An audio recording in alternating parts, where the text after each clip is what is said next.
한 주간 하나님의 이루하심과 또 하나님 주시는 새 힘을 가지고 또 승리하시며 또 하나님의 영광을 위하여 살아내셨습니까? 오늘 또 하나님의 은혜가 넘쳐서 한 주간 또 하나님의 이루하심과 또 이 땅에 빛을 비추는 하나님의 영광이 나타나는 삶을 살아내시기를 예수 그리스도 이름으로 축복합니다. 제가 좀 앞으로 나왔습니다. 또 제 마음대로 이것을 왔다 갔다 앞으로 갔다 뒤로 갔다 하는 것이 아니라 이 모니터 스피커 3개가 다 죽어버렸어요. 지금 바꾼 지 얼마 안 됐는데 소리가 이렇게 좀 망가져서 소리를 키우면 이제 지직 소리가 나가지고 하다 보니까 소리를 줄이다 보니까 제 소리가 하나도 안 들려요. 이거 하나만 지금 남았어요. 온전한 게. 그리고 전에 쓰던 이 마이크가 이렇게 제가 이거 지금 불편하도 이걸 하는 이유가 있어요. 이 쓰던 마이크가 좀 오래되기도 하고 또 망가지기도 해서 이 소리와 이 소리가 틀려요. 그래서 이제 이 소리를 좀 다시 내기 위해서 또 소리를 듣기 위해서 좀 앞으로 나왔는데, 이 모든 것들은요 제 마음대로 하는 게 아니라 어떻게 하면 우리가 함께 이 말씀을 가지고 소통하고 또 하나 될 수 있을까?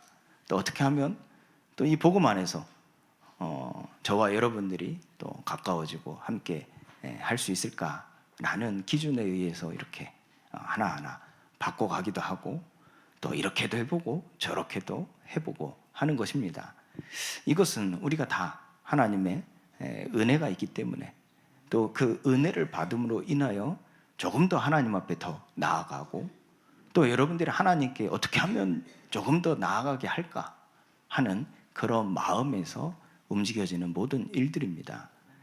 자, 우리가 이처럼 하나님의 은혜를 받음이 얼마나 기쁘고 감사한지요, 그 은혜 속에 더 들어가기를 원하고 그 은혜 받기를 더 간절히 원하는 마음이 은혜를 입은 자의 마음입니다. 그런데 이 은혜를 더하려고 우리가 죄를 짓겠습니까? 그럴 수 없지요. 오늘 이 말씀입니다. 그런즉 우리 어찌하리요? 우리가 법 아래에 있지 아니하고 은혜 아래에 있으니 죄를 지으리요? 그럴 수 없느니라 그랬어요. 이 은혜가 얼마나 좋은지요.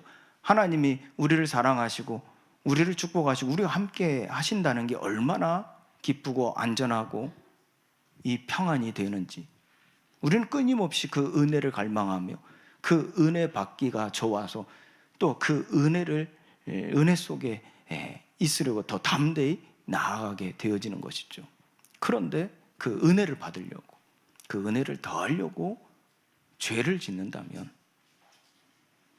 그것이 무슨 소용이 있겠습니까?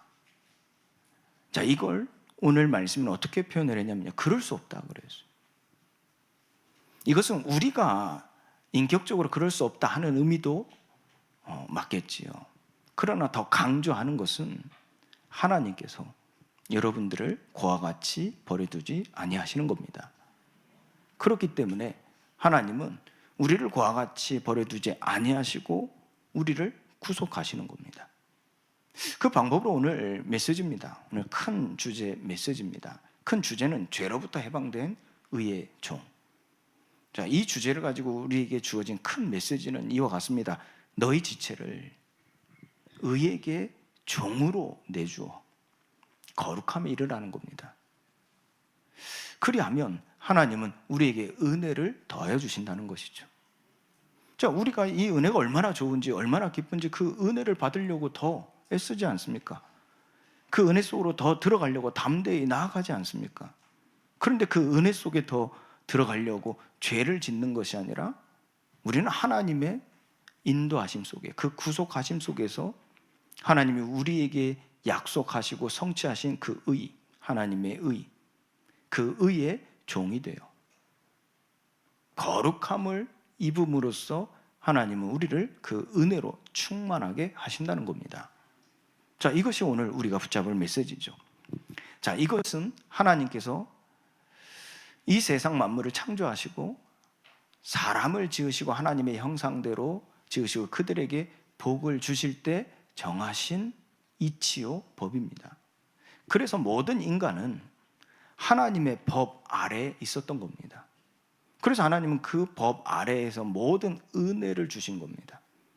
그래서 우리가 하나님의 형상대로 지음 받을 때 우리 인생은 이 언약 안에서 보호받을 수 있었고, 그 언약 안에서 하나님의 은혜를 풍성하게 받아 누릴 수 있었던 겁니다. 그때 그 언약에는 어떤 법이 있었습니까? 바로 창세기 2장 17절 말씀에서 같이 선악을 알게 하는 나무를 먹지 말라. 네가 먹는 날에는 정령 죽으리라. 먹지 말라 하는 이와 같은 행위로서 언약을 하나님께서 하시고 그 언약을 통해서 은혜를 베푸신다는 거예요. 그것을 법 아래에 둔 하나님의 형상 가진 사람이라 이렇게 정의하는 겁니다. 그래서 모든 인간은 법 아래에 있을 때 하나님의 은혜를 풍성히 받아 누릴 수 있게 되어진 겁니다. 자, 이 법은 명령이 아닙니다. 자, 이때부터도 명령이 아니었습니다. 명령이 아니라 하나님의 약속입니다. 그래서 법 아래에 있는 언약, 그 언약 안에서 우리는 하나님의 은혜를 풍성히 받아 누릴 수 있다는 겁니다. 이 약속이란 것은 내가 지키겠다는 겁니다. 내가 돌보겠다는 겁니다. 내가 너의 주가 되겠다는 겁니다. 그래서 창조의 원리 이치대로 너에게 약속한 그 복을, 너에게 주었던 그 복을 지키고 또 약속한 그 복을 더 충만하게 풍성히 주시겠다는 겁니다. 자, 이 법은 이처럼 명령이 아니라 약속인 겁니다. 말씀 앞에 이는 죄가 이기지 못하는 것을 의미하는 겁니다. 사람이 창조되기 이전의 성경에서 우리에게 무엇을 가르치고 있습니까? 세상 만물이 창조되기 이전에 창세기 1장 2절에 보면 어둠을 말씀하고 있습니다. 그 어둠은 혼돈이라고 그랬어요. 그 어둠은 공허라 그랬어요. 그래서 그 어둠이 수면 위에 운행함으로 인하여 그 보여지는 모습은 혼돈과 공허라 그랬습니다. 자, 여기서 혼돈과 공허에 있어서의 기준은 무엇이냐면 우리 육신적인 어떠한 만족, 육신적인 쾌락, 육신적인 나의 기쁨, 이것이 기준이 되는 게 아니죠.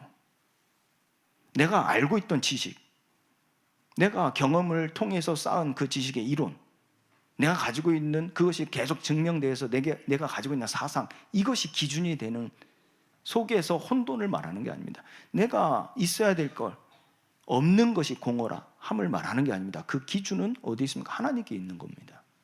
하나님의 질서. 또 하나님이 그곳에 거하시는 겁니다.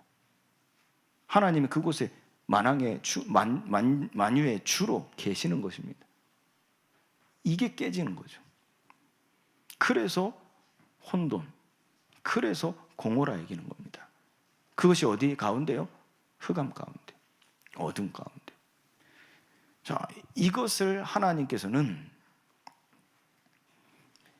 하나님의 형상대로 지음받은 사람에게 경계하게 하셨어요. 이것은 하나님이 그곳에 계시지 않기 때문입니다. 그런데 사람은 하나님의 은혜를 받아 살도록 지음받았기 때문에, 하나님의 은혜로 살기 때문에 하나님은 사람을 법 아래에 두신 겁니다. 그런데 이것이 명령이 아니었죠. 하나님의 약속이었다니까요.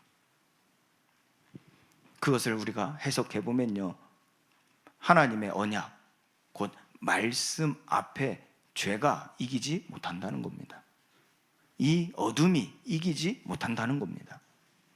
자, 그런데요, 인간이 어떻게 됐죠? 창세기 3장에서 보면 그 말씀을 불순종하게 되어졌죠. 하나님께서 그 행위로서, 그 법으로서 하나님의 은혜 아래 있게 하셨는데 그들이 법을 지키지 않은 겁니다.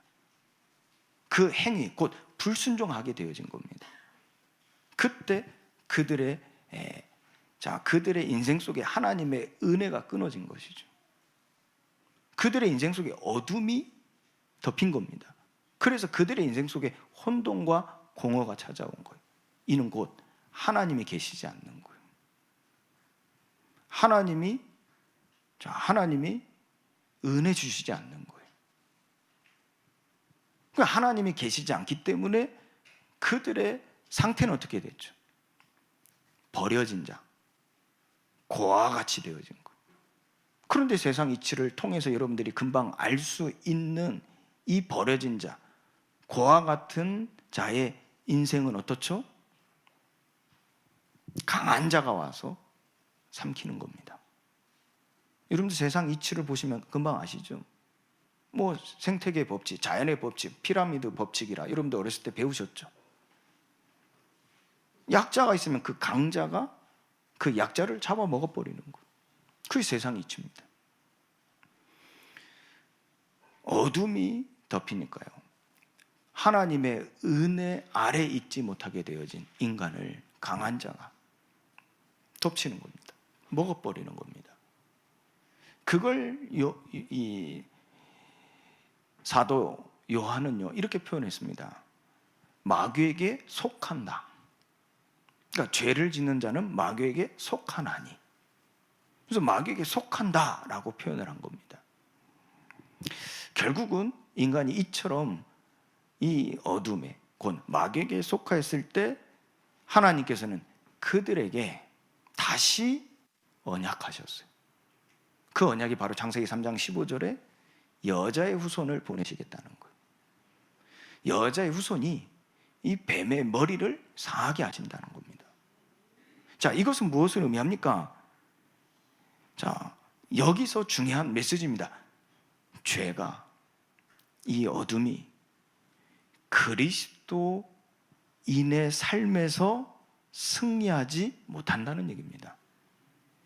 죄가 그리스도 안에 있는 자들을 삼키지 못할 것이라는 겁니다. 죄와 사망 권세가 언약을 이기지 못한다는 말입니다. 우리가 어떤 육체적으로 우리의 어떠한 의로 해석하는 게 아니에요. 나는 하나님 믿으니까 하나님 나를 망하지 않게 하셔, 이렇게 육신적으로 해석할 게 아니란 말이에요. 여기서 우리가 붙잡아야 될 하나님의 은혜는 죄와 사망 권세, 은혜가 없는 우리로. 자, 왜 그렇죠? 우리 지난 시간에 배웠죠. 한 사람의 죄로 말미암아 모든 사람에게 죄가 들어왔어요. 이게 어떤 영향이라고 그랬어요? 한 사람의 죄로 말미암아, 그 불순종으로 말미암아 사망이 들어와 버렸어요. 그런데 이게 이걸로 끝나는 것이 아니라 그 한 사람으로 말미암아 모든 사람에게도 사망이 들어와 버린 겁니다. 이걸 지금 간단하게 풀어 얘기한 바가 지금 방금 말씀드린 부분입니다. 어둠에 곧 하나님의 법 아래에서 벗어나 은혜가 없어져 버린 것, 하나님이 계시지 않는 겁니다. 창세기 6장의 네피림에도 그랬죠. 하나님의 영이 영원히 사람과 함께 있지 아니하리니. 그러니까 그 혼돈과 공허. 그래서 이 죄에 속하니까 인간이 끊임없이 범죄하게 되는 겁니다. 그런데 여기에 대해 하나님께서 어떤 약속을 주셨죠? 이 죄로 말미암은 사망 권세, 이 마귀에 속한다는 말입니다. 이 사망 권세가 더 이상 너를 이기지 못하리니. 어떨 때요? 하나님께서 주신 약속입니다. 창세기 3장 15절 여자의 후손, 그걸 히브리어로 메시아라 합니다. 헬라어로 뭐라고 하죠? 그리스도라고 합니다. 이 그리스도로 말미암아 너의 삶에서 네가 어둠 가운데 있다 할지라도 죄와 사망 권세가 이기지 못할 것이다. 이 약속을 주신 겁니다. 자, 그런데 이때만 해도요, 법 아래에 있는 거예요. 왜요? 아직 그리스도가 임하시지 않았어요. 약속이 주어진 것이지 그리스도가 임하지 않았어요. 그게 구약시대입니다. 그래서 구약시대의 특징이 뭡니까? 은혜가 있는데 그 은혜가 무엇을 통해서 왔죠? 행위로써요. 그 율법입니다. 모세의 율법을 통해서 이 은혜가 임했어요. 왜? 아직 그리스도가 임하시지 않았기 때문입니다. 그래서 그들이 그 행위를 어떻게 해요? 하나님이 말씀하신 그 법을 지키지 않을 때에는 그들에게 어김없이 찾아온 게 무엇이었습니까? 심판이었어요. 심판. 그리고 그 말을 다르게 얘기해 보면요, 그들이 그 법 아래에 있지 아니하였던, 법을 지키지 않을 때마다 그들이 무엇을 했어요? 범죄했어요. 죄를 지었다니까. 그러니 그 죄로 말미암아 또 심판에 이르고, 그 심판의 결과는 무엇입니까? 사망입니다. 이게 계속 반복되어졌어요. 반복되어진 겁니다. 그런데 오늘 바울이 얘기하는 겁니다. 우리가 전에는 법 아래에 있었다. 그러나 이제는 성취, 그 약속의 성취가 되어진 은혜 시대에 살게 되어졌다. 그게 무엇을 말하는 겁니까? 옛 시대, 모세의 율법과 죄가 하나님의 백성을 지배하던 그 시대에 법 아래 있지 아니한다는 겁니다. 이는 곧 또 새 시대가 열렸다는 거예요.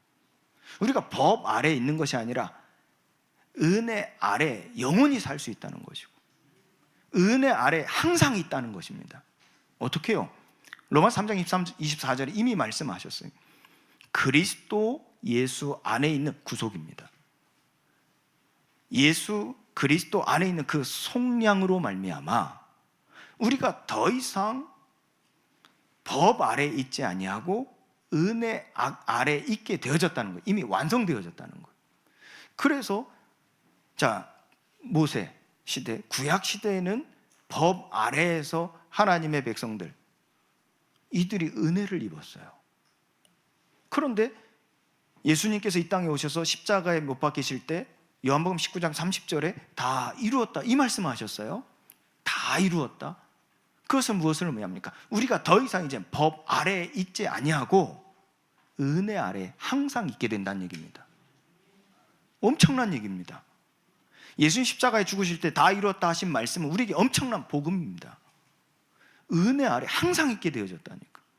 전에는 법 아래 있을 때만 은혜가 있었다니까요. 그게 구약 시대였습니다. 그러나 이제 십자가에서 이 약속이 성취되어진 증거, 곧 예수님 십자가에 죽으시고 그 부활하심으로 말미암아 그 은혜 아래에 우리가 항상 있게 되어졌다는 새 시대가 열린 겁니다.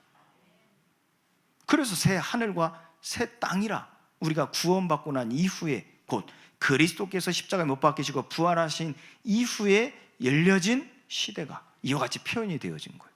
요한계시록에는 새 하늘과 새 땅이 되어졌다.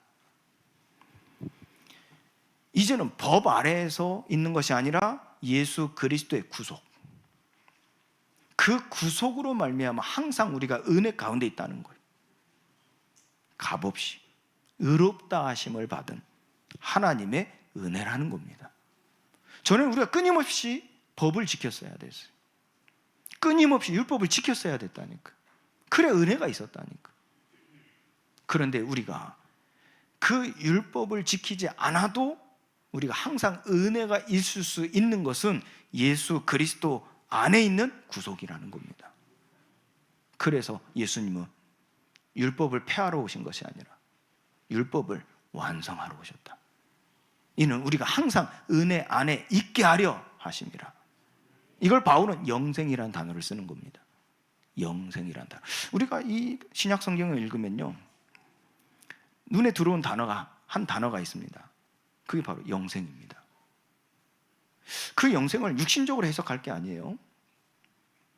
이게 성경 전체의 흐름 속에서 우리가 이 영생이라는 단어를 해석해 보면 바로 방금 말씀드린 이 의미입니다. 우리가 전에는 법 아래에 있었지만 이제는 그리스도 예수 안에 있기에 은혜가 우리에게 항상 있게 되어졌다는 거예요. 이게 영생이라니까. 이것이요, 우리가 죽어서 육신이 이제 흙으로 돌아감으로써 우리의 영이 하나님께 돌아갈 때 이제는 온전히 하나님의 은혜 속에 살게 되어진 영생이지 않습니까? 그뿐만이 아닙니다. 우리가 지금 이 세상 가운데 있는데도 불구하고 우리가 이 죄의 몸을 입고 있는데도 불구하고 하나님께서 우리에게 말씀하신 것은, 이 성경을 통해서 우리에게 깨닫게 하시는 것은 너희에게 영생이 있음을 알게 하려 하심이라. 이 증거를 무엇이라 그랬어요? 사도 요한은 이렇게 표현합니다. 요한일서 5장 11절 12절 말씀에요. 또 증거는 이것이니 아들이 있는 자에게는 생명이 있고 아들이 없는 자에게는 생명이 없느니라. 그의 아들 안에 있는 우리에게 이 생명이 있음을 알게 하려 하심이라 그랬어요. 이처럼요, 하나님은 은혜 언약 새 시대를 여신 겁니다. 은혜가 항상 우리 가운데 있게 되어지는 은혜 아래 있는 새 시대를 여시고 새 땅을 우리에게 주신 것입니다. 이게 구약시대는 가나안 땅입니다. 그래서 구약시대 사람들은 늘 소망이 있었어요. 어떤 소망이죠? 가나안 땅에 들어가는 소망, 가나안 땅을 차지하는 소망. 항상 그 소망이 있었다니까. 그게 구약시대에는 이루어지지 않았어요. 그런데 신약시대에 이르렀어요. 바로 예수님께서 십자가에 못 박혀 죽으시고 부활하심으로써 그 약속이 성취되어짐으로써 새 시대가 열린 겁니다.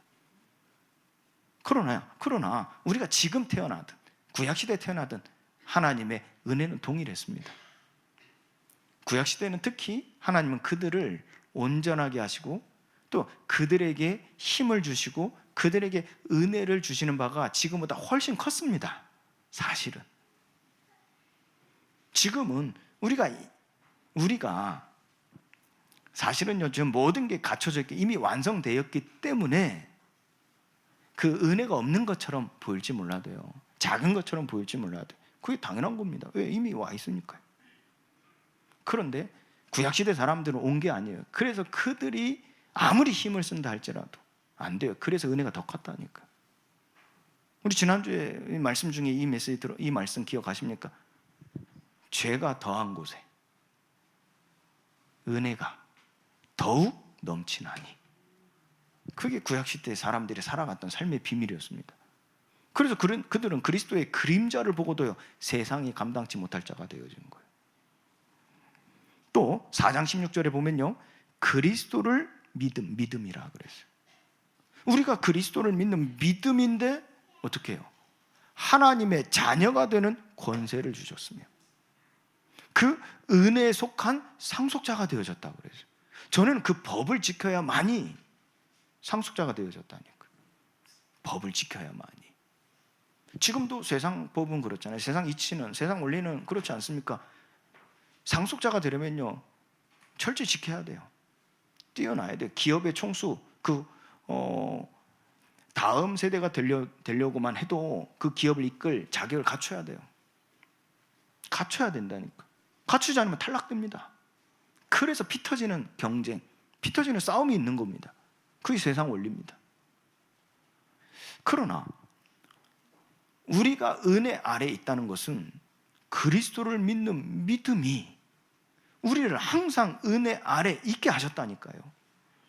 하나님의 자녀가 되는 권세가 되어졌고 그 은혜에 의하여 은혜에 속한 상속자가 되게 하셨다고 그랬어요.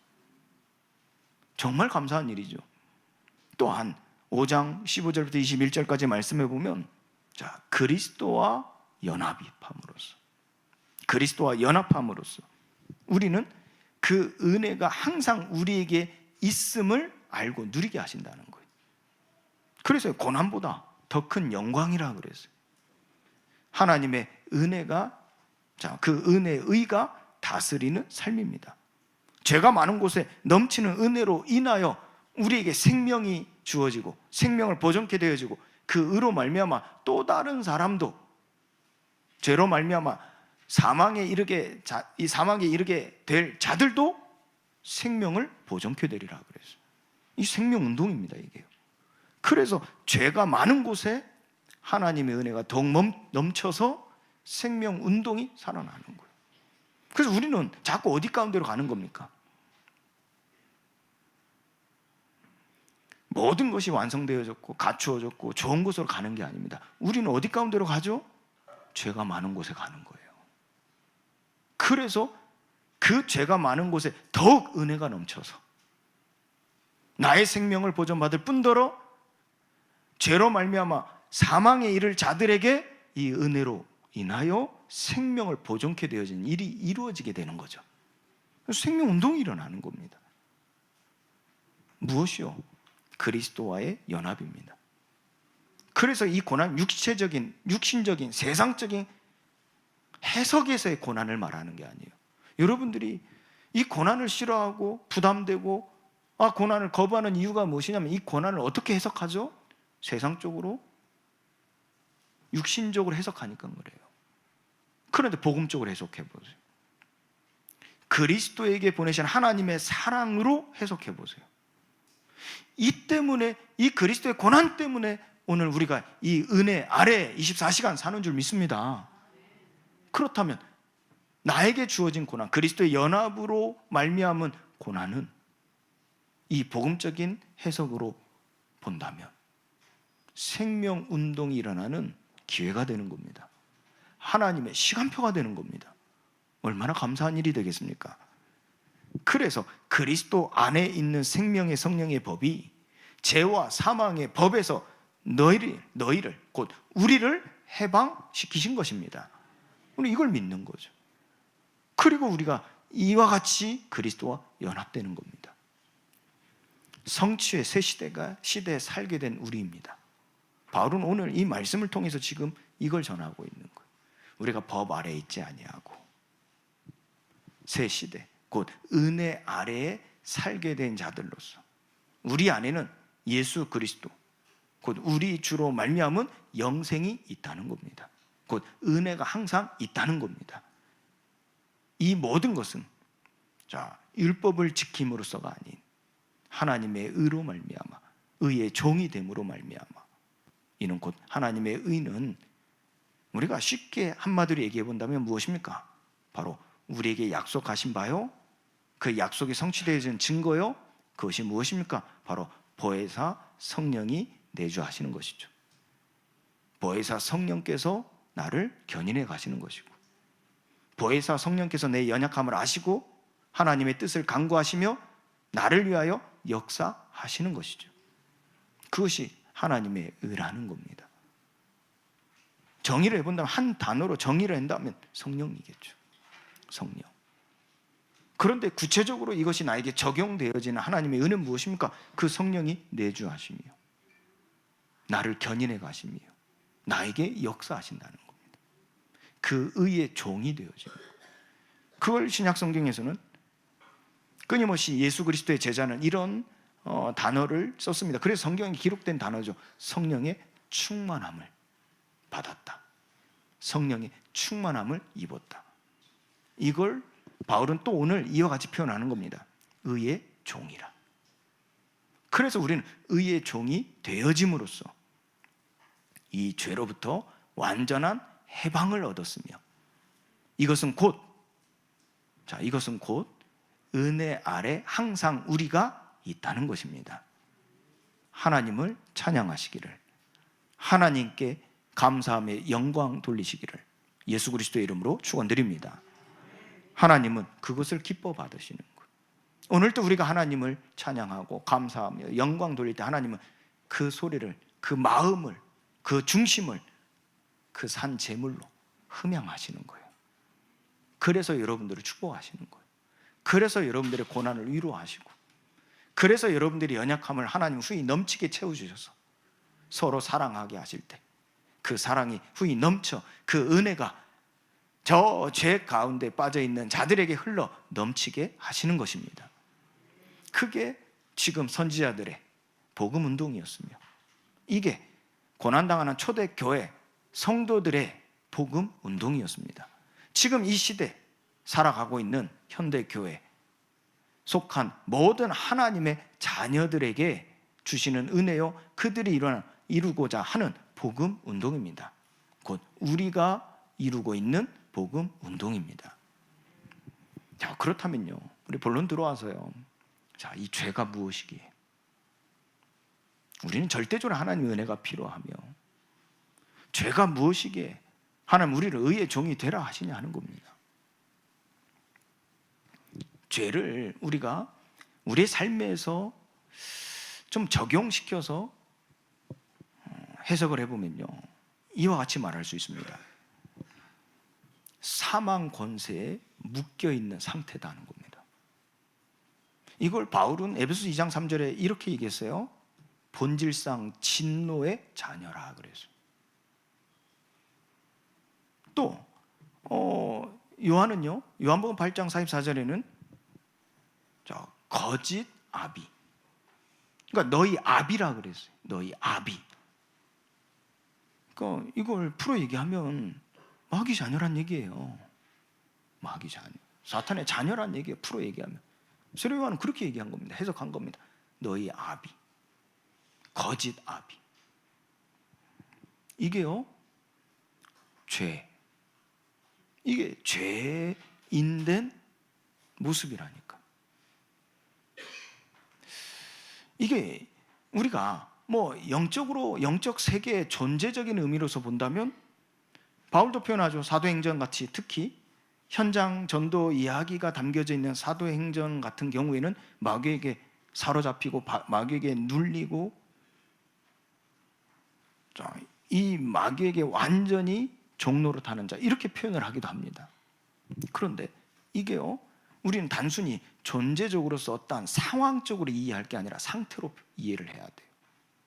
사망 권세에 완전히 묶여있는 상태. 그러니까요, 뭘 해도 그 결과는 무엇이죠? 사망인 겁니다. 그래서 오늘 23절 말씀이에요. 죄의 싹은 사망이니라 그랬어요. 그 싹은 무엇을 의미합니까? 또 다른 얘기를 하면 씨입니다. 씨. 우리가 어떤 씨를 뿌리냐에 따라서 열매가 달라져요. 콩 심은데 콩 나요. 그렇잖아요. 팥 심은데 팥 난다니까요. 우리가 죄가 있기 때문에 결국 우리는 어떻게 되죠? 사망인 겁니다. 이 상태라니까요. 이 상태. 여러분들, 이거는 여러분들 조금 분별하셔야 될 게 뭐냐면, 이 사탄 때문에 내가 사망에 이르는 게 아니에요. 사탄은 거기에 쓰임을 받는 겁니다. 죄 때문에 우리가 사망에 이른다니까요. 그럼 사탄은 뭘 하는다는 얘기예요? 우리를 죄짓게 만든다는 얘기예요. 죄짓도록 속인다는 거예요. 이건 여러분들이 조금 분별하셔야 돼요. 구분하셔야 돼요. 그럼 결국은 하나님께서 우리에게 은혜 아래 있게 하실 때 먼저 죄가 무엇인지를 알게 하신다는 거예요. 여러분들이 죄를 알 때 단순히 내가 이렇게 도둑질했다, 내가 이렇게 거짓말했다, 사람도 이렇게 살인했다, 간음했다, 이렇게만 해석하지 마시고, 1차원적으로 해석하지 마시고 죄의 흐름을 보셔야 돼요. 죄를 이해하시려면 죄의 흐름을 보셔야 돼요. 죄의 흐름에 대하여 하면 첫 번째입니다. 아담의 죄입니다. 아담의 죄. 우리 지난 시간에 배웠죠. 한 사람으로 인하여, 한 사람의 불의로 말미암아, 한 사람의 죄로 말미암아, 아담의 죄입니다. 그 아담의 죄는 단순히 이 아담의 행위로서 우리의 죄가 이와 같이 사망으로 이르게 되어지기 때문에 원망을 말하는 게 아니에요. 책임 전가를 말하는 게 아니에요. 그래서 행위로서 해석하지 말고 흐름으로 보셔야 된다는 얘기예요. 그때 이 아담의 죄로 말미암아 어떤 일들이 일어났죠? 하나님을 떠난 겁니다. 그 하나님을 떠났다는 것은 육신적으로 해석을 하면 내가 하나님과 다시는 만나지 않는 거예요. 떠나는 거예요. 내 몸이 떠나는 거예요. 그런데 우리는 여기서 육신적인 해석뿐만 아니라 영적으로도 해석이 돼야 돼요. 그것이 좀 이해하기 쉽게, 영적인 해석이라면 이해하기 쉽게 우리가 조금 이성적으로 얘기를 해본다면 여러분들의 마음입니다. 여러분들의 마음에 생각하는 것들입니다. 자, 이걸 다시 적용해서 얘기해 보면요, 하나님을 떠났다는 것은 하나님에 대하여 자유하다는 거예요. 자, 20절 말씀에 바울은 이렇게 얘기합니다. 너희가 죄의 종이 되었을 때에는 의에 대하여 자유롭느니라. 무슨 말이죠? 여러분들에게 쉬운 말로 성령께서는 앞으로 가라 하는데 나는 뒤로 가고 싶어요. 왜? 앞에는 막 절벽이 있어요. 그래서 나는 앞으로 가기 싫어요. 그냥 제자리에 있거나 돌아가고 싶어요. 죄인 되었을 때는 그 의에 자유로웠어요. 다시 말해서 절벽이 있어요. 근데 성령께서 나보고 앞으로 가라 하세요. 이방인들 같은 경우는 그 양심에 내가 앞으로 가야 된다는 거예요. 양심에. 근데 죄인 되었을 때는 어때요? 의에 대해 자유롭다 하는 것은 그 절벽이 있어요. 내가 죽는단 말이에요. 누가 가겠냐 하는 거죠. 명분이 서죠. 그래 난 돌아가고 싶어. 뒤로 가고 싶은 거예요. 그냥 제자리에 있고 싶은 거예요. 제자리에 있는 겁니다. 이게요 아담의 죄입니다. 이게 죄의 흐름입니다. 이게 하나님을 떠난 겁니다. 하나님에 대하여 자유로운 거예요. 구약 성경을요 이 눈으로 한번 읽어보세요. 많은 것들을 보여줄 겁니다. 오늘날 우리가 왜 하나님의 은혜 속에 들어가지 못하냐, 이 눈으로 한번 여러분들 상황을 한번 이해해 보세요. 결국 무엇입니까? 이 결과, 생명에서 떠나 내 지체, 이 몸의 지체를 부정과 불법에 내주어 불법이 돼버리는 거예요. 결국 뭡니까? 하나님의 의와 죄, 중간이 없어요. 중간이 없다니, 하나님의 의와 죄, 중간이 없다니까요. 자, 또 두 번째로 죄의 흐름을 볼 게 무엇이냐? 율법의 죄입니다. 율법이 있기 전에 아담의 죄로 말미암아 이 사람들이 하나님을 떠나 이처럼 이 지체가 부정과 불법에 내주어서 내 몸의 지체를 방탕에 방임하여서 완전히 내줌으로 인하여 불법이 되어졌다 했죠. 그런데 하나님은 이것을 완전히 바꾸시려고 역전시키는 곧 우리를 죄에서 구원하게 하시려고 먼저 주신 게 율법이었다니까. 이 율법으로서 죄인됨을 알게 하셨죠. 율법으로서 그 죄를 명백히 드러내신 겁니다. 우리나라에 헌법이 없어 보세요. 죄인 아무도 없어요. 범법자 아무도 없습니다. 그런데 대한민국 헌법이 있기 때문에 범법자가 있고 감옥에 갈 자들이 있는 겁니다. 근데 헌법이 없어 보세요. 집행유예, 감옥에 갈 사람들, 벌금에 처한 사람들, 사형에 처한 사람 아무도 없습니다. 그렇죠? 법이 있기 때문에. 마찬가지입니다. 하나님 모세의 율법을 주심으로 그들에게 죄를 드러내시는 거예요. 명백히 드러내시는 거예요. 이것은 무엇을 위함입니까? 원수된 것, 중간에 막힌 담을 허무시기 위함입니다. 그래서 우리가 율법의 죄라, 이 죄의 흐름은 무엇을 의미합니까? 원수된 것이라니까. 중간에 막힌다. 이걸 우리의 삶에서 적용해서 얘기해 보면 하나님보다 자기를 높여서 자신을 방탕에 내어줌으로 더러운 일을 행한다 하는 겁니다. 여기에 대하여 죄를 알도록, 인지하도록, 인식하도록 하나님께서 제정하신 것이 곧 율법입니다.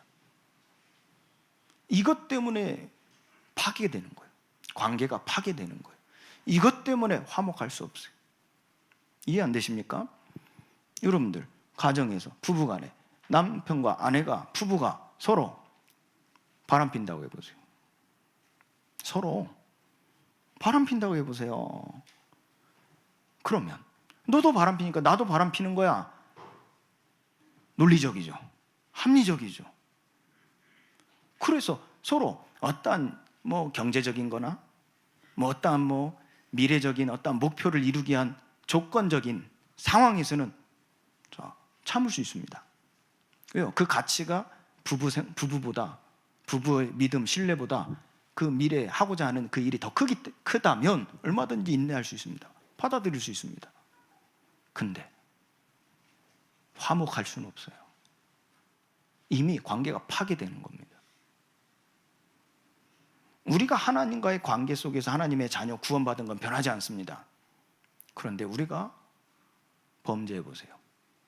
우리 지옥 갑니까? 그렇지 않습니다. 구원받았다면. 그렇지 않습니다. 그런데 문제는 먼저 하나님과의 화목, 이게 깨지는 거예요. 관계가 깨진다니까요. 신뢰가 깨진다니까요. 그러면 하나님은 우리에게 은혜를 주시는 그 은혜의 정도는 일반적인 은혜일 뿐입니다. 여러분들, 이게 율법의 죄입니다. 율법의 죄, 그 흐름. 그러면서 세 번째는 이 심판의 죄예요. 바로 불순종의 아들들입니다. 이는 에베소 2장에 잘 표현됐죠. 공중권세 잡은 자를 따르는 것이요. 불순종의 아들들 가운데에서 역사하는 영을 따라가는 겁니다. 이게 심판의 죄의 흐름입니다. 자, 여기에 모든 시작은요, 믿지 아니하는 데서 오는 거예요. 믿지 아니하여 거짓 아비의 욕심을 따라 너희도 행하는도다. 그래서 이게 창세기 3장, 6장, 11장의 흐름입니다. 죄의 흐름. 이 결과는 어떻게 됐죠? 23절 말씀에 결론을 내린 겁니다. 죄의 삭은 사망이라 그래서. 근데 이 죄가 들어온 배경을 여러분들이 또 아셔야 되겠죠. 그건 이미 여러분들이 계속 들어왔던 메시지입니다. 바로 미혹입니다. 창세기 3장에서 고린도후서 4장 4절에 세상 신이라는 이 속이는 자, 미혹의 영이라 그랬어요. 이 미혹의 영이, 자, 여기서 우리가 중요하게 봐야 될까? 죄의 배경을 아셔야 돼. 미혹의 영 때문에 우리가 죄 짓는다가 아닙니다. 이렇게 판단하니까 자꾸 속는 거예요. 미혹 당하는 겁니다. 이 미혹의 영이 누구를 공격하냐 하는 거예요. 바로 믿지 아니하는 자들을 미혹한다 그랬어요. 바꿔 얘기해 볼게요. 반대로 얘기하면 믿는 자들을 그러니까 설사 미혹한다 할지라도 그 미혹은요, 구경거리가 되는, 웃음거리가 되는 겁니다. 믿는 자들에게는요. 마음이 그리스도를 향한 진실함과 깨끗함에서 떠나 부패함으로, 이것이 불신이거든요. 이게 불신앙이거든요. 결국 미혹을 당한다 그래서. 그게 창세기 3장 문제입니다. 또한 욕심의 영이 있습니다. 창세기 6장 사건이죠. 이것은 자기들이 원하는 것을 함으로써요. 야고보서 1장 14절 말씀에도요, 그 원하는 것을 하게 해요. 그들이 생각하는, 마음으로 생각하는 모든 계획이 항상 악하다는 거예요. 악할 뿐이라는 거예요. 그들이 자기의 욕심에 끌려서 미혹되어졌다 그래서. 결국 이 욕심, 그것이 어디에서 나온 겁니까? 자기들이 원하는 것을 함으로. 무엇을 놓친 겁니까? 의의 종을 놓친 거예요. 그 배경이 또 세 번째는 거짓입니다. 창세기 11장이죠. 그 속이는 겁니다. 진리가 그 속에 없으므로. 그래서 진리가 그 속에 없으므로.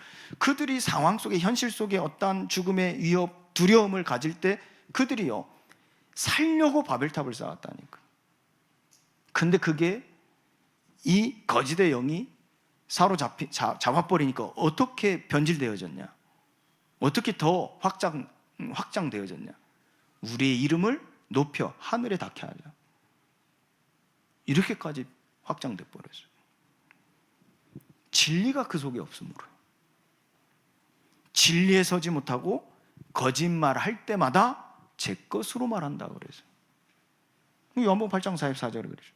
그래서 너희 아비, 욕심을 따라 너희도 행하고자 하는데 거짓을 말할 때 제 것으로 말한다 그랬다니까. 이 배경입니다. 그 배경으로 결국은 죄의 흐름 속에 빠져 있는 자들의 결과가 무엇이었습니까?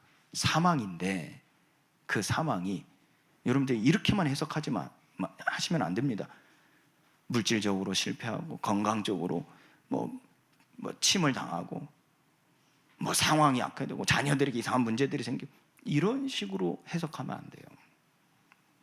하나님도 때로는 우리에게 병을 주시기도 합니다. 하나님이 하시고자 하신 일이 있기 때문에. 하나님 때로는 우리를 힘들게 모아온 것을 하루아침에 다 없애시기도 합니다. 왜요? 주시는 이가 하나님이시기 때문에 그렇습니다. 그렇게 거두시는 이도 하나님이십니다. 또 하나님은 필요하면 다시 주시는 이도 하나님이십니다. 그렇기 때문에 때로는 우리의 물질을 없애기도 하십니다. 또 우리의 생각지도 못한, 원치 않는 우리의 상황, 현실에 맞는 많은 문제들이 일어나기도 합니다. 이해할 수 없는 일이 생기기도 합니다. 왜요? 하나님은 이 현재의 고난을 통하여 그리스도의 연합되기를 원하시고요, 장차 나타날 영광이 이루어져야 하기 때문에 그렇습니다. 우리가 이렇게 육신적으로 이 죄의 결과를 병이 들고 가난해지고 원치 않는 문제를 만나게 되고 자녀들이 뭐 큰 사고가 다 이렇게 해석하면 안 돼요. 그건 종교적인 관점입니다. 그것은 이방인들 우상 숭배하는 자들이 이 죄의 결과에 대한 해석입니다. 왜요? 그들은 실제 귀신이요 아버지가 아니거든요. 하나님은 인자하시고 용납하시는 하나님이시라고 끝까지 기다려 주십니다. 그런데 귀신은요, 사탄은요, 그게 아닙니다. 잘못하면 막바로 징계합니다. 무속인들 보세요. 찾아가서 물어보세요. 몸을 내주는 이유가 있어요. 왜요? 그렇게 안 하면 내 자녀까지 쳐버린다니까요. 그러다 보니 우리도 모르게 샤머니즘 문화, 토속신앙에 우리의 깊은 뿌리가 있거든요. 유대교 사상 속에 또 이 토속신앙 속에 깊은 뿌리가 있기 때문에 우리도 모르게요, 이 죄의 결과를 이런 식으로 육신적으로 해석을 한다니까요. 그런데 죄의 결과는 성경에서 우리에게 가르치는 바는 무엇인 줄 아십니까? 창세기 3장에 보면요, 8절부터 19절 말씀 보세요. 인간이 범죄할 때 그 죄의 결과로 하나님의 얼굴을 피하였다 그래서 여호와의 낯을 보지 못했다 그래서 그 말을 바꾸어 얘기해 볼게요. 은혜를 발로 차버리는 거라니까. 죄 가운데 빠진 우리가 절대적으로 필요한 게 은혜인데 은혜 주시는 하나님께 멀어진다는 거라니까. 그게 죄의 결과입니다. 또요, 창세기 4장에서도 보세요. 5절 6절에 가인이 죄를 지었잖아요. 살인을 했잖아요. 그때 가인이 어떻게 했죠? 하나님께 뭐라고 말했죠? 여호와의 낯을 볼 수가 없기 때문에요, 얼굴을 떨어뜨렸다 그래서 떨어뜨렸다, 얼굴을 떨어뜨렸다, 그러니까 숙였다는 거예요. 지금 개역개정에는요, 안색이 변하였다 이렇게 표현을 했는데, 번역을 했는데 다른 성경은요, 얼굴을 떨어뜨렸다는 거예요. 근데 이 떨어뜨렸다는 말이 더 바른 해석입니다. 번역이에요. 그럼 무슨 좀 하나님 낯을 피한 거예요. 여러분들 죄 짓고, 심지어는 개도요, 개, 여러분들 집에서 키우는 개도 잘못하면 눈 못 봐요. 저희 집 개도요, 어느 날 저기 쓰레기 모아놓은 곳을 깜빡하고 놓고 가잖아요. 집에 난리가 나 있어. 근데 전에는 문 열면 막 쫓아오는, 막 찾아오거든요. 근데 문 열어도 없어. 저 화장실 깊은 곳에 숨어 있어요. 하물며 개도요, 죄 좀 피한다니까요. 사람이요, 죄의 결과입니다. 여호와의 낯을 피하는 거. 근데 그게 어떤 큰 문제인 줄 아십니까? 은혜가 없어요. 우리에게 이 죄를 용서하시고 이 죄에 대해서 완전히 자유케 하시고 우리를 구원하실 이 은혜를 주실 이가 하나님이신데 그 하나님을 피한다니까요. 이게 저주입니다. 이 재앙입니다. 그래서 하나님이 가인에게 묻습니다. 어찌 네 얼굴을 떨어뜨리냐 그랬어요. 이 얼굴을 어찌 땅에 떨어뜨리냐. 완전히 우리의 해석을요, 왜곡시킵니다. 누가요? 이 미혹의 영이에요. 왜곡시킨다니까요, 해석을요. 그래서 시편 27편 8절 말씀에 하나님 말씀하십니다. 내 얼굴을 찾으라. 내 얼굴을 찾으라 그랬어요. 죄는 그리스도와 함께하는 삶을 온전히 누리는 데 있어서 멀어지도록 만들어갑니다. 그래서 죄짓지 말라는 거예요. 그러나 복음은 우리를 그리스도와 함께하는 삶을 온전히 누리는데 가깝게 하는 방향으로 이끌어가요. 그래서 고린도후서 4장 4절 6절 말씀해요. 예수 그리스도 그의 얼굴에 있는 하나님의 영광을 아는 빛을 우리의 마음에 비추셨느니라 그랬어요. 또 때를 따라 돕는 은혜의 보좌 앞에 담대히 나아갈지어다 그랬어요. 그래서 여러분들이 오늘도 이 말씀을요, 지금 어떻게 듣고 계세요? 다 이렇게 듣고 지금 다 이렇게 들고 얼굴 똑똑히 들고 듣고 계시잖아요. 감사한 일입니다. 이게 은혜라니까. 예전에 하나님 구약시대 사람들 하나님 말씀 받을 때 어떻게 들었어요? 땅에 엎드려서 말씀 받았다니까. 근데 여러분들 다 지금 얼굴 목을 뻣뻣이 들고 다 관심이 없어서 숙인 사람들 말고 죄가 있으면 숙인다니까요. 근데 지금 오늘은 어쩐 일이에요? 숙이는 사람이 없어. 우리 아들, 막내 아들 빼고 다 들고 있어 지금. 이 중에 지금 한 사람만 고기 떨구고 있는데 저기 우리 막내 아들. 나머지는 다 얼굴 들고 있어. 이게 은혜 중에 은혜입니다. 이 말을 바꾸어 해볼게요. 여러분들이 죄에서 완전히 자유해진 거예요. 하나님의 은혜가 여러분들이 이미 임하였느니라 그래서. 은혜 아래 있다는 거. 이게 무엇이겠습니까? 내 안에 영생 곧 성삼위 하나님이 계시는 것을 아는 상태라 그래서. 그럼 우리는 의의 종이 되어지는 겁니다. 그래서 오늘 17절 18절 말씀 보세요. 하나님께 감사하리로다. 너희가 본래 죄의 종이더니 너희에게 전하여 준 바 교훈의 본을 마음으로 순종하여 죄로부터 해방되어 의에게 종이 되었느니라. 또 19절 말씀은 하나님은 우리의 약함을 아십니다. 우리가 너희 육신이 연약함으로 내가 사람의 예대로 말하노니 전에 너희가 너희 지체를 부정과 불법에 내주어 불법에 이른 것 같이 이제는 너희 지체를 의에게 종으로 내주어 거룩함에 이르라. 로마서 7장 23절 25절 말씀에 그 다음에 이제 바울이 실제적인 얘기를 하는 겁니다. 내 지체 속에는 한 다른 법이 내 마음의 법과 싸워 내 지체 속에 있는 죄의 법으로 나를 사로잡는 것을 보는도다. 오라 나는 공고한 사람이로구나. 이 사망의 몸에서 누가 나를 건져내라. 우리 주 예수 그리스도로 말미암아 하나님께 감사하리로다.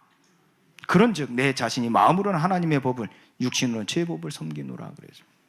그런데 이 은혜로 말미암아 우리를 넉넉히 이기게 하시는 것입니다. 로마서 8장 26절 30절 말씀에는 또 얘기하지 않습니까?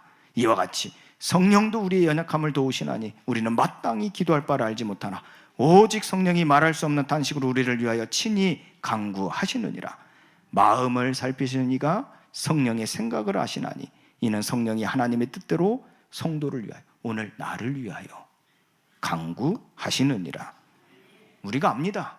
우리가 알거니와 우리가 믿죠. 우리가 믿거니와 하나님을 사랑하는 자 곧 그의 뜻대로 부르심을 입은 자들에게는 모든 것이 합력하여 선을 이루느니라.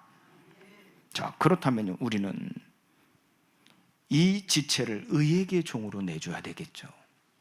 여러분들의 몸을, 여러분들의 지체를 죄의 종으로 내주지 마시고요, 의에게 종으로 내주시기를 주님으로 축원드립니다. 이 거룩함으로 하나님의 은혜 아래 하나님의 영광이 나타내지는 삶이 되기를 예수 그리스도의 이름으로 축원드립니다. 또한 은혜 아래 있다는 것은요, 하나님께 감사하는 것, 그리고 우리에게 연약함을 아시는 것, 그리고 세 번째로 우리는 무슨 열매를 얻었는가, 곧 열매 맺게 하시는 겁니다. 어떤 열매를 맺게 하시는가. 그 20절부터 23절 말씀에 보면요, 너희가 죄의 종이 되었을 때는 의에 대하여 자유를 얻는데 너희가 그때 무슨 열매를 얻었느냐. 이제는 너희가 그 일을 부끄러워하나니 이는 그 마지막이 사망이라 그랬어요. 자, 하나님의 은사는 그리스도 예수 우리 주 안에 있는 영생이다 그랬어요. 여러분, 이 결론부터 붙잡으셔야 돼. 우리가 무슨 열매를 얻었는지 보셔야 된다니까.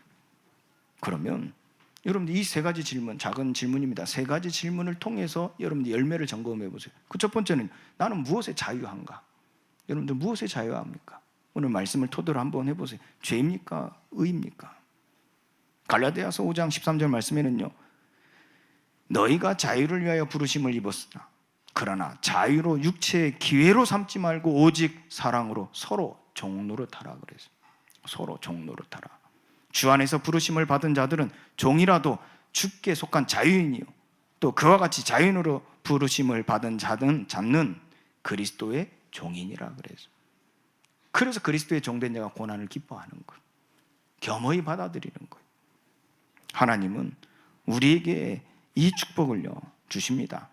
또 여러분들 두 번째 질문입니다. 내가 부끄러워하는 것이 무엇입니까? 고난에 대하여. 로마서 1장 16절에는요, 내가 이 복음을 부끄러워하지 아니하노니, 이 고난을 부끄러워하지 않으니, 이 궁핍을 부끄러워하지 아니하노니, 이 복음은 하나님의 의가 나타나서 구원해 주시는 하나님의 능력이 됨이라 그랬어요. 디모데후서 1장 12절 17절 말씀에도요, 우리에게 이와 같이 말씀하시죠.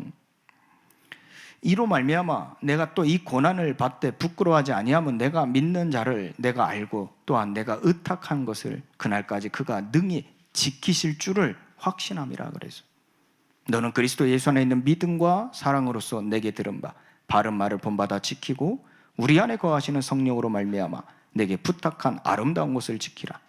자, 이 모든 사람들, 이 원하건대 주께서 이 오네시보로의 집에 긍휼을 베푸시옵소서. 그가 나를 자주 격려해주고 내가 쇠사슬에 매인 것을 부끄러워하지 아니하고 로마에 있을 때 나를 부지런히 찾아와 만났습니다. 그래서 이거 무엇 때문입니까? 우리가 무엇을 부끄러워합니까? 죄의 종이 된 것입니까? 아니면 의의 종이 된 것입니까? 또 마지막 질문입니다. 그렇다면 내 마지막이 어디겠습니까? 극단적으로 얘기해 보면요, 마태복음 25장 40절 46절에 저주를 받은 자들아 나를 떠나 마귀와 그 사자들을 위하여 예비된 영원한 불에 들어가라. 그래서 46절에 보면요, 그들은 영벌에 그리고 의인들은 영생에 들어가리라. 그래서 극단적으로 얘기하면 그렇습니다. 요한복음 5장 24절 25절에 그 영생, 아들을 믿는 자는 영생을 얻었고 심판에 이르지 아니하니 사망의 생명으로 옮겼느니라. 죽은 자들이 하나님의 아들의 음성을 들을 때가 오나니 곧 이때라. 듣는 자는 살아나리라. 여러분들, 우리의 마지막이 어디겠습니까? 극단적으로 얘기하면 천국과 지옥입니다. 그러나 하나님께서는 우리에게 말씀하십니다. 아담 안의 사망인가? 아니면 그리스도 예수 안에 있는 영생인가? 이것이 우리의 삶에 어떻게 나타나는지 우리는 결론으로 붙잡아야 되겠습니다. 바로 우리가 법 아래에 있지 아니하고 은혜 아래에 있으니 죄를 지으리요 그럴 수 없느니라. 우리는 이 결론으로 도달해야 되겠죠. 우리의 마지막이 어디겠습니까? 그렇다면 의의 종으로서 우리의 마지막으로 하나님께서는 어떻게 우리의 삶을 인도하시냐 하는 겁니다. 죽어서는 천국 가겠죠. 우리의 삶이 영적인 세계 속에서는 사망에서 생명으로 옮겨진 그리스도 안에 있는 은혜 속에서 살게 되겠죠. 그런데 이것이 우리의 삶의 여정 속에서 어떻게 열매로 나타나겠습니까? 그걸 마태복음 5장 38절부터 48절까지의 말씀에서 예수님의 가르침의 한 부분으로 오늘 좀 이렇게 마무리를 하고자 합니다. 악한 자를 대적하지 말라 그래서, 그리고 원수를 사랑하며 박해하는 자를 위하여 기도하라 그래서, 이같이 한즉 하늘에 계신 아버지의 아들이 되리니 그래서. 저와 여러분들이요, 하나님은 그 해를 악인과 선인에게 비추시고 비를 의로운 자와 불의한 자에게 내려주신다. 똑같이 내려주신다 그래서, 우리가 나를 사랑하는 자를 위해서 사랑한다면 무슨 상이 있겠습니까? 그런데 은혜 아래에 있는 우리가 저 옆에 있는 사람들에게, 어둠 가운데 있는 자들에게, 죄인 가운데 있는 자들에게, 그들에게 이 그리스도의 사랑을 전하는 것이 곧 내게 한 것이라 말씀하십니다. 그래서 우리는 원수를 사랑하라, 나를 박해하는 자를 위해 기도하라 하면 무슨 말입니까? 우리를 하나님은 세상 가운데로 보내시는 거예요. 저 들짐승 이리 가운데로 보내시는 거예요. 왜요? 그 이리들이, 그 들짐승들이 양같이 풀을 먹게 되어지고 온순하여지고 하나님을 따르게 되어지기 때문입니다. 이것이 하나님의 계획이기 때문에 우리 양 같은 우리를, 또 들짐승이었던 나를 양으로 하나님 바꾸셔서 저 늑대 가운데로, 저 세상 가운데로, 저 들짐승 가운데로 보내시는 거예요. 그래서 하나님은 그곳에 있는 자들에게 불의한 자나 의로운 자나 죄인이나 선인이나 똑같이 그들에게 해를 주시고 똑같이 그들에게 비를 주시며 하나님의 은혜를 더하여 주시는 것입니다. 그러므로 하늘에 계신 너희 아버지의 온전하심과 같이 너희도 온전하라 그랬어요. 자, 우리가 이처럼요, 법 아래 있지 아니하고 은혜 아래 있으니 죄를 짓지 아니하는 삶은 당연한 것이고요, 의의 종이기 때문에요. 그러나 더 나아가 어떤 열매를 맺겠습니까?